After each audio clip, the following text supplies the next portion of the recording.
Hello friends, my name is Marines, and today I want to talk about this Bloomberg opinion article. It's by Jessica Carl, and it is headline, TikTok is turning the publishing world into fast fashion. Before we jump into this, a couple of things here. First of all, I am in the trenches of a reading project related to the Goodreads Choice Awards right now. So I've been working not only on this video, but a lot of my recent reading has all been for this video. So I haven't really been talking about it anywhere else until this video is out. So I've been light on content, not only here where I'm always light on content, but even over on TikTok. But that video will be coming December 7th, I think, or 8th. So I hope you guys really enjoy it. And after that, I will start working on my end of the year videos, which I'm super excited for. It is always my favorite time of the year. And I will also be attempting for my third or fourth year in a row, reading 30 books in the month of December. I haven't figured out, like, content-wise, what's going to be going up here versus on TikTok versus on my membership page, which is the other thing that I kind of wanted to officially announce here on YouTube, is that I am moving my memberships from Patreon over to Bindery. Bindery is a new company that basically has a couple of different sort of like arms to it. And one of those arms is a subscription-based service, pretty much like a Patreon, where people can sign up for a monthly amount and receive some content or perks in exchange. So for instance, over on my Bindery page, which is called Mareas, I will be offering exclusive videos and content, and it is the only way that you can access my Discord community, which I gush about it all of the time because I truly, truly love this Discord community so much. Even if you can't pledge a monthly amount, you can follow my page and you'll receive like the public updates, especially as we continue to grow the community and hopefully launch an imprint. And there's also a public facing bookshelf. So anytime that I'm talking about books in these videos or over on my TikTok, I can put them on my bookshelf and you guys can click if you're interested in them. And those are affiliate links as well. So that's another way of supporting me. The other thing is that if you are not on TikTok, but you want to keep track of all my content, I can cross-post my YouTubes and my TikToks on my page on Bindery. So you basically have a feed of like where I'm posting content around the internet. So if any of that sounds interesting to you, if you can and are willing to and are able and are interested in supporting my work, I really appreciate the support. You can find me again over at mareas.binderybooks.com. If you have any questions about how all of this works as well, please let me know. I always promise to be incredibly transparent with like anything involving money or like anything around memberships or sponsorships or anything like that. So feel free to ask me questions if you have any, and I will link everything that I just mentioned in the description. Okay, jumping into this article. I actually made a TikTok about this yesterday, but I realized I've also been talking here about Red Tower, and I started my Reading Red Tower project where I've reviewed Fourth Wing and Assistant to the Villain. I'm still trying to read Starbringer, and I will be reading Iron Flame as well. So because I have this project ongoing here, and because like more and more people are talking about this idea of like Red Tower being fast fashion, I decided to bring this discussion here as well. First, I want to say that this article, which I will also link below, I think fails to put together a cohesive argument or a very compelling one, and mostly because it is grabbing at different discussions and criticisms and has not put them together in a very cohesive way. And so I want to talk a little bit about this idea of like fast fashion and publishing and like current trends in publishing and how that applies to Fourth Wing and Rebecca Yarros and Red Tower. To take it back and to summarize a little bit here about where I'm coming from and to give you guys some context as to how I'm approaching this conversation, I read Fourth Wing pretty soon after it came out, and I went into it to enjoy it. Like, it wasn't project reading. I didn't expect to hate it. In fact, I expected to love it because it had such incredible hype, and some like of my mutuals and other reviewers were saying amazing things about it. So I was like, amazing, I will pick it up. And within the first chapter, I was like, this is literally so badly written, and I was beside myself at how bad those opening pages were. So that's when I started up my camera and was like, the only way I'm going to make my way through this is if I vlog my reading experience. So that's how my original Fourth Wing video came about. After that, the book only continued to blow up and blow up and blow up, and I received a lot of pushback for my negative views on this book. Everything from, you know, the regular I'm a hater, I'm super negative, and then that developed developed into like more claims of like people who didn't like this are being countercultural or misogynistic because young women really like this book. And it just kind of kept going on and on. It was a little bit of a sore winners sort of thing because this book was doing so well, and like the star ratings across like Amazon and Goodreads were so incredibly high. So the negative reviews were like in the minority, and yet people were taking this very defensive stance about like enjoying this book and being kind of sore winners about the entire thing. And so as like that kept feeding into each other, this only continued to get more hype. I kept being even more baffled by all of the hype because I just found it such a subpar book. It is not the worst thing I have ever read before, but it is like pretty bad from like a storytelling standpoint, and it was in fact so bad that I found it unenjoyable. I found myself continuously brought out of the story, like noticing all of the different elements that I thought were just not very good. And that includes the writing and the editing, that includes the world building and like the central conceit that I just find incredibly nonsensical, that included the characterizations and how flat they all were, and how weak this is as a fantasy and how weak it is as a romance. The relationship between the two main characters is all told to us and not shown. It is incredibly flimsy and very shallow. There isn't like chemistry or sexy. There is like nothing there. There were no fronts on which this worked as a story to me. So again, like incredibly baffling to me personally. On top of that, I also had like problems with a couple of the elements of the story. I really hate the romantasy trope of like the ambiguously described brown love interest. In the story, Xaden is described in a couple of ways that are adjacent to like slavery imagery, I guess I would say. Like he has scars on his back from being whipped for like his transgressions. He is conscripted into this army as punishment, and there are enough like brown man slave adjacent things that made me incredibly uncomfortable. And on top of that, Rebecca Yarros has EDS, and she has represented a character who has EDS-like symptoms, even though it is not named EDS in World. And generally, I had an issue, even though I understand that this is coming from a place of Rebecca Yarros' own experience, but I personally did not feel like it did a wonderful job with the messaging around disability. My friend Ella wrote a piece about toxic perseverance as it pertained to Fourth Wing, and so I will link that below as well, because I think she did a great job capturing like the issues with messaging that I personally had with Fourth Wing. So moving on from there, I started to get more interested in like considering Rebecca Yarros as an author. After I read her most recent military romance, it was offered on Amazon for free as like one of their like monthly picks or whatnot. It is a romance that is set during the troop withdrawal in Afghanistan, and it's got so many issues with like propaganda and pro-military sentiment and like white saviorism that I like didn't even finish reading it. I basically DNF'd it. I maybe will one day just go and finish off the rest so I can do like a proper review, but I don't even know at this point if it is worth it. It was like such an unpleasant reading experience, and like continued to affirm for me some things about like Rebecca Yarros's politics that are coming across in her books, because they are things that were also mirrored to me in Fourth Wing. I was also interested in Red Tower as an imprint. Red Tower is the imprint under Entangled, and I started to especially hear alarm bells in my head when I read their own description of like what they're doing, like their project, and listened to a podcast with two of the executives of this imprint talking about their project. And the like main things that really got to me were describing it as like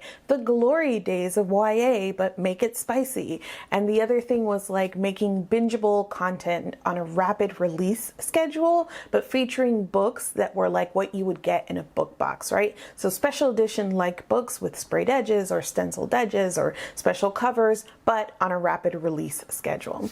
That's when I was like, oh, this is interesting. And not from like the hater perspective that everybody loves to always like throw on me, but because I think this is something we haven't quite seen before in publishing. Like Red Tower is attempting something here, and it is something that I think is very much in response to like the current publishing moment, and specifically like bookish spaces like TikTok. And so that's why I was like, I want to see what's coming out of Red Tower. And this is also why I have multiple videos dating back back months ago where I'm essentially predicting the misprints of Iron Flame and like the poor reception of Iron Flame. I just have a feeling that we're going to continue to get this low level quality from Red Tower, these works that aren't very well edited, because it's selling, it's successful. I'm very curious though, because my hypothesis is that the second Fourth Wing book is actually going to allow even readers who enjoyed the first book to see the weaknesses in the plot. I think that as this goes on, it's only going to make it more and more obvious how weak it actually is. And again, my prediction is that we're going to hear a lot of complaints about the second book, which are exactly the complaints and the problems that like the few of us who didn't like Fourth Wing had about the first book, but that now people are seeing in the second book and will continue to see as the series tries to build on a terrible foundation. One is that Red Tower's entire thing is sort of a sped up timeline to publishing. They want to make bingeable content, and so they have Fourth Wing in this rapid release schedule. But at the same time, they have this consumeristic approach to their books where they have the forced scarcity and the collectible editions and the sprayed edges, but they've also truncated the amount of time that they have to produce these works. So what we're going to get is a very low quality product. I think that this conversation would be served overall by the recognition that like Fourth Wing and Iron Flame, the books, and Rebecca Yarros, the author, and Red Tower, the imprint, are all being criticized for like different things, and a lot of those things inform each other and are related, but it's the like conflation of a lot of these criticisms that I think are giving us some weird conclusions. And I think that this article, and more importantly the headline, comes to a very weird conclusion, that even though I've been like speaking often and loudly about my problems with all three of these things, like I don't necessarily agree with this idea that TikTok is turning publishing into fast fashion. I've already talked about like my personal criticisms of Fourth Wing and how I think that this is a bad quality book from a storytelling perspective, but that is opinion. And even my read of the quality of the book is coming from a subjective place. And I think that we should be careful that like this idea of like TikTok or readers or whoever breaking publishing is not coming from a place of like thinking that Fourth Wing is a bad book. And especially because this isn't the first time that we've seen a like poorly constructed book or a mediocre book gaining a lot of attention and success. We have Twilight, we have arguably Harry Potter, we have 50 Shades of Grey, we have Sarah J. Maas and all of her works, we have Colleen Hoover. I feel like there are a lot of ways that like mediocre at best books are actually really ripe for fandoms and for transformative works and for like easy reading and easy consumption. They're easy books to kind of like coast through or ignore a lot of the problems, and I think that's probably why we end up with a lot of these books that are mediocre and very popular that are also incredibly problematic. I think that we can certainly have conversations about like the quality of work that is coming out right now in publishing overall. I would personally, and I don't have like data or numbers to back this up, but I feel like a lot of this might be tied to like 2020 and all of the like people leaving publishing around that time, all of the layoffs and editorial that happened at that time. I feel like that all happened, and then 2020 saw a boom in people buying and reading books because of the pandemic. And I feel like the lesson maybe that like publishing took away from that in terms of like not having as much editorial and still seeing all of this return was like the wrong lesson. And I feel like we're really in the trenches of what that has wrought in terms of like overall quality, like kind of across the board right now in publishing. I think that that is certainly a different conversation than any sort of pearl clutching over like the girlies like this and publishing is ruined. I will say that there is a tendency to push any sort of like valid criticism of this work or works like this, of this author, of this imprint, under the umbrella of like misogyny, and to be like, well, people just don't like it because young women like it. And I'm not saying that that is not true, that like society isn't extra hard on media that like features or centers women. That is absolutely true, but I feel like that is often used as an excuse or as a reason to shut up valid criticisms. And so when I hear people sort of categorizing all of the backlash that Fourth Wing, Yarros, and Red Tower are receiving as, well, this is misogyny, it just Not quite that either. Separately, Rebecca Yarros, the author, has also been receiving a lot of criticism for a number of reasons, including her statements that were both siding the genocide. There were statements on her Instagram that I think most people saw, but she also made several statements on her Facebook. And I don't think, again, that this is very surprising for anybody who read Fourth Wing or like who is familiar with her work, that she has a pretty pro-military stance, even though in her own words, she is not pro-military, she's anti-war, which is like a weird roundabout thing to kind of say. But all of her work to me feels like it makes it clear that she like holds the military in pretty high esteem. And so when you look at like her initial reactions to everything that was happening in Gaza, I feel like that kind of tracks with what I picked up from her work. But it is also a very valid reason why people won't want to be supporting this author monetarily or using their platform to promote her. She also was in interviews pronouncing the Gaelic words that she uses in her fantasy incorrectly, and so that started a conversation about minority languages being used by fantasy authors, and especially in like disrespectful manners, which not even knowing the name of the language and mispronouncing all of the words and using those words incorrectly in the work as well, like all of those things are disrespectful. So that was an additional piece of criticism that Yarros was receiving. And then we have Red Tower, the imprint, where I think most of the comparison to fast fashion belongs, is with criticism of Red Tower, the imprint. And to reiterate, it really comes down to like the math not mathing for me when I was listening to like what their project was. So they said they wanted to do these books on a rapid release schedule to make like super bingeable content, but also they wanted to have special edition books and books that you would see like in a book box. And so like that special edition, sprayed edges, stencil edges, those are things that add to like the publishing time. And so if you're telling us that you're going to do all of these things that take additional time within the framework of traditional publishing, but also you're going to release these books super fast, like something has to be cut out of that timeline. And considering like the quality that I found in Fourth Wing, my guess was that it was going to be on the editorial side and that we would receive pretty low quality books and stories from Red Tower. And then after Assistant to the Villain came out and it had the patchy sprayed edges, I was like, oh, we're gonna get poor quality physical books as well. And we saw that come to pass with all of the misprints of Iron Flame. And now I think that there is like enough similarities to fast fashion. And honestly, this all probably came from a joke that started to like circulate on TikTok that Red Tower was a Shein of publishing. So it is like the speed and quality portions of it that I think make people think of fast fashion, though like there are major differences as well. One is that like the whole thing with fast fashion is that it's cheap, it is affordable, and the cost of Red Tower books are actually higher than average. Now, like the reason that I think that this is worrisome, like to me personally, is that like this equation worked for Red Tower. They hit the jackpot with Fourth Wing. That is going to end up being one of the most, if not the most successful book of the year. And so like the idea that this could influence trends in publishing is like especially worrying to me, especially because like the message here is that it doesn't actually matter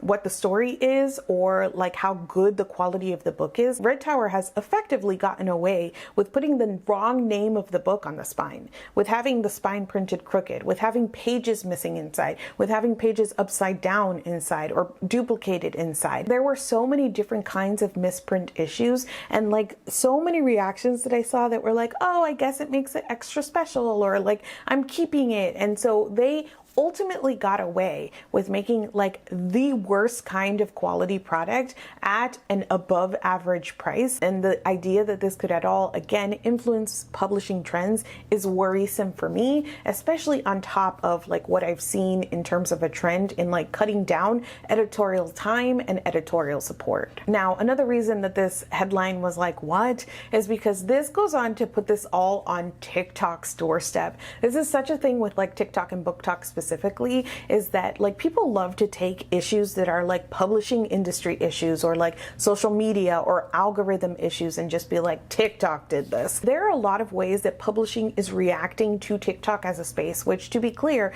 there are plenty of problems within that community. Like there are always problems within bookish communities, which are reflections of publishing in terms of like how white they are, how straight and heteronormative they are, etc., in terms of like the lack of diversity and representation and it's always very interesting to look at what succeeds within these spaces. But the way that publishing reacts to Book Talk as a space is actually out of Book Talk's hands. Like, it is not Book Talk's fault that Red Tower printed a bunch of crappy books. And so to say that TikTok is doing this to the publishing industry is like wild to me. There have been even recent conversations about like the tropification of like recent marketing and publishing initiatives because like tropes are so popular on TikTok. And to me, there are valid reasons as to why tropes sort of became so important in the language of book talkers, because especially at the beginning, it was so limited time. We had 60 seconds and I want to tell you about this book. And so like leading with tropes became a way that Book Talk was relating to each other.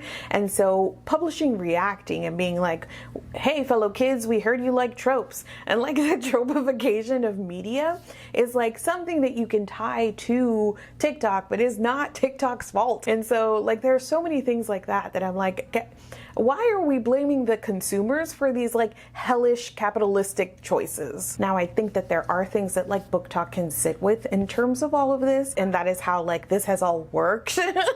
Like all of the shady marketing practices that like Red Tower has implemented, the way that they have created this like force and false scarcity in terms of these books, and like sold something without a title and a name and nobody knew what it was and people like jumped up to buy it. Like all of those things I think are worthy of criticism and reflection from within the community. And so like I think that that is another piece of it. Like it's very funny to sit back and be like, Red Tower is doing like fast fashion, but like everybody is buying it. So there is certainly criticism for like the consumption of this all. To me, that is different than like TikTok turning publishing or like making publishing be this way when publishing is doing that all by itself. So I'm very curious to hear all of your thoughts about this, about like if you've noticed sort of this trend in publishing overall, about like the quality of books. I feel like I have talked so much more recently about books feeling under edited and like needing an additional pass or needing a developmental edit, but that is like my personal like anecdotal experience. So I'm very curious if you guys feel that way, how you guys feel about Red Tower as an imprint. This has been really, really funny for me to like go through an experience because I feel like I was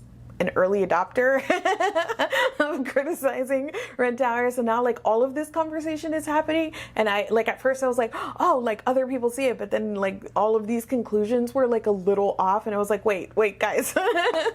It will also be really interesting to see where they go from here, because Rebecca Yarros has already made a couple of statements about how like now she's going to slow down, like she can't keep up this pace or whatnot. So maybe Red Tower is going to walk back from their own like self-declared project of doing rapid release schedules, because they learned, not even really the hard way, they learned via millions of dollars that they can't sustain this, or maybe they don't really have to sustain this anymore, because like this series now has its loyal readers that are going to follow. I mean, if they followed Red Tower through the misprints, they're going to follow them anywhere, so they can slow down functionally. So I don't know like what the thinking is in terms of like where Red Tower will go next, but this was the most like effective disaster that I'm sure Red Tower could have ever hoped for. That's it for me today. Let's chat about all of this down in the comments. Thank you so much for watching this video, and I will see you guys soon.